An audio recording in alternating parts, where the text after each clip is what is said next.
मुस्लिम league नून के रहनुमा एहसन इकबाल का कहना है कि बेबुनियाद और झूठे केस भुगत रहे हैं। इख्तियारात से तजावुज़ का बेबुनियाद इल्ज़ाम लगाया गया, ओछे हथकंडों से डरने वाले नहीं। पाकिस्तान मुस्लिम लीग नून के रहनुमा एहसन इकबाल ने इस्लामाबाद में मीडिया से गुफ्तगू करते हुए कहा कि 5 साल के दौरान 11,000 मेगावाट बिजली पैदा की, हुक्मरान से जल्द छुटकारा हासिल करेंगे। मुस्लिम लीग नून के रहनुमा एहसन इकबाल का कहना है कि बेबुनियाद और झूठे केस भुगत रहे हैं। इख्तियारात से तजावुज़ का बेबुनियाद इल्ज़ाम लगाया गया, ओछे हथकंडों से डरने वाले नहीं।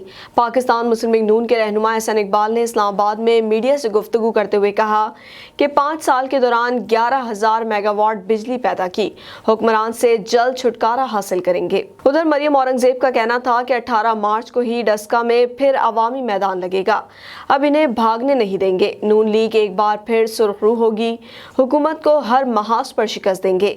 दूसरी जानिब साबिक वज़ीर आज़म शाहिद खाकन अब्बासी ने कहा है कि शहबाज शरीफ के खिलाफ इंतकामी कार्रवाई नहीं तो और क्या है। 2.5 साल हो गए, केस आज तक चल रहा है। ये केस है या किसी को नहीं पता। नैब जो भी कर रहा है वो सब झूठ है। अब तो सुप्रीम कोर्ट ने भी कह दिया, इन सब बातों का जवाब एक दिन देना होगा।